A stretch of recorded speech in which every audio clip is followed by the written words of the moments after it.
మొత్తం 5గురు మీరు, 3 ఆడపిల్లలు, మీరు, అమ్మగారు ఉండి అన్నయ్య డెత్ మిస్టరీ తెలుసుకోలేదే అన్న బాధ ఉందా? అది ఎప్పటికి లైఫ్ లాంగ్ ఉంటుందండి.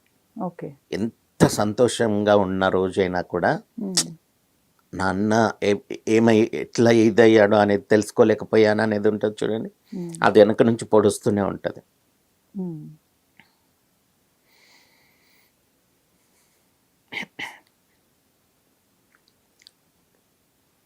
ఎందుకంటేనండి 40 ఏళ్లలో 100 సంవత్సరాల ప్రేమను మంచాడు. సో ఆ వ్యక్తి గురించి ఇంకా ఎందుకు వీళ్ళు ఇది చేస్తున్నారు, చాలామంది ఓవర్ చేస్తున్నాడని కమెంట్స్ కూడా పెడతారు కింద, చూస్తూ ఉంటాను. నా బాధ నాకు అర్థమవుతుంది, వాళ్ళకేం అర్థమవుతుంది.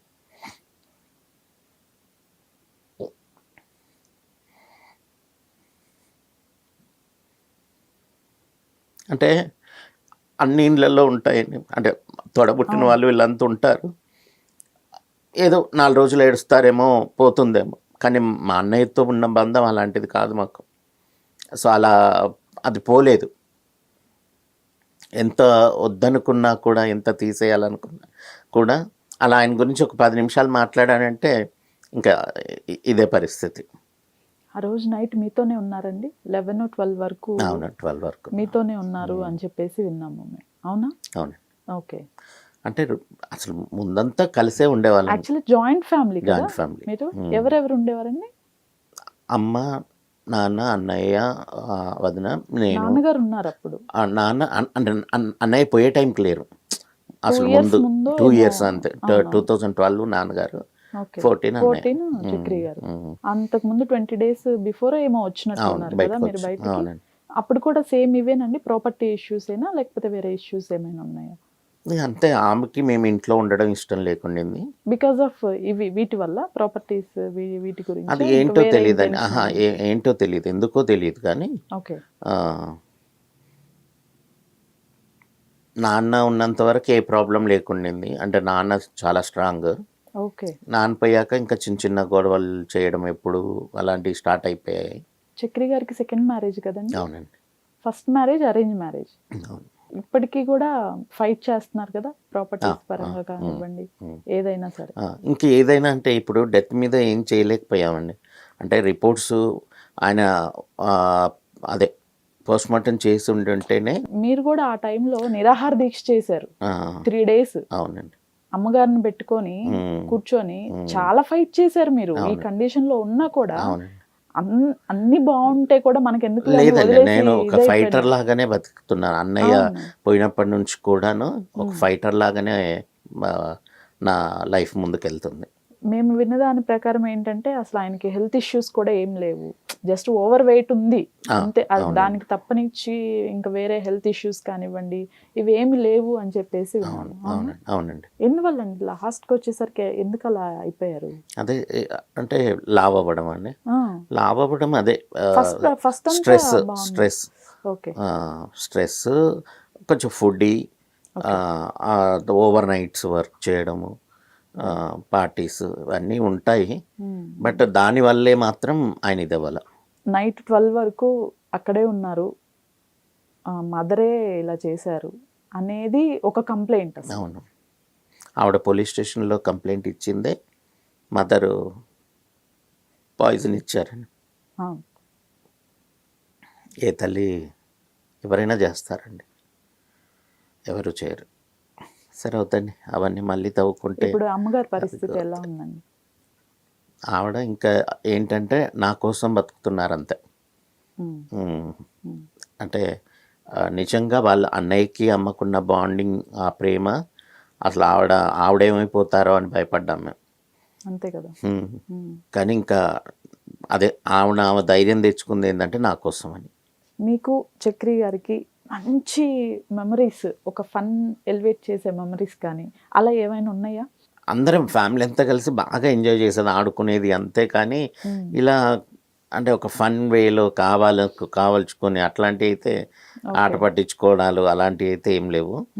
దట్టు ఏంటంటే చెప్పాను కదా, నాన్న కొంచెం స్ట్రిక్ట్ అని. సో దానివల్ల ఇంట్లో అలాంటివి ఏమి ఉండేది కాదు. సో అందరం మంచిగా జాలీగా నవ్వుకుంటూ చలికాలం వచ్చిందంటే నాన్న ఒక రగ్గు లాంటిది కప్పుకునేవాళ్ళు అనమాట. చుట్టూ అందరం నాన్న వెనకాల నుంచి పక్కనకి అందరం 5గురం ఒక కోడి చుట్టు పిల్లలు ఎలా వస్తాయి అలా కూర్చొని అందరం అసలు చాలా బాగా ఆ మెమరీస్ ఇంకా ఆ రోజులు మళ్ళీ రావండి. అంత ఇదిగా ఉండేది. సో అన్నయ్యతో ఫన్నీ మూమెంట్స్ అంటే అదే అంటే చాలా ఎంత క్లోజ్గా ఉండేదో నేనైతే అంత భయభక్తులతో కూడా ఉండేవాడినండి. అంటే ఒక ఆయనే గురువు, మీరే అన్నారు ఆయనే గురువు, ఆయనే అన్నయ్య, ఆయనే నాన్న అన్న ఆ ఫీలింగ్ ఉంటుంది కదా. సో డెఫినెట్గా ఆ రెస్పెక్ట్తో ఉండేది. నేను మీరు అనే మాట్లాడేది, నువ్వు అని కూడా అనకపోయేది. నేను కొన్ని మూవీస్ డేట్స్ వల్ల కానివ్వండి, లేకపోతే ఆల్రెడీ బిజీగా ఉండటం వల్ల కొన్ని మూవీస్ మిస్ అవ్వటం జరుగుతూ ఉంటుంది. లేదు కొన్ని అడ్వాన్స్లు ఇచ్చాక కూడా కొన్ని డిస్ప్యూట్స్ వల్ల ఆగిపోవడం జరుగుతూ ఉంటుంది. అలా చక్రి గారు కూడా ఫేస్ చేశారు కదా ఇవి. కాకపోతే కొన్ని ప్రొడక్షన్స్ నుంచి మనీ రాకున్నా కూడా ఆయన తిరిగి గట్టిగా అడగకుండా అంతే తప్పితే వర్క్ చేయనని కానీ లేదంటే వాళ్ళ నుంచి వద్దని కానీ అలాంటివి ఎప్పుడూ ఆయన కెరీర్లో లేదు. స్టార్ హీరోస్, స్టార్ డైరెక్టర్స్ అందరితో వర్క్ చేసిన అటు చేస్తూ అట్ ద సేమ్ టైం చిన్న డైరెక్టర్స్కి చిన్న హీరోస్తో కూడా వర్క్ చేశారు. ఎలా బ్యాలెన్స్ చేసేవాళ్ళు ఈ రెమ్యునరేషన్ కానివ్వండి ఇవి? అదేనండి, అంటే పెద్ద బడ్జెట్ మూవీస్కి పెద్ద బడ్జెట్ రెమ్యునరేషన్స్ ఉండేది.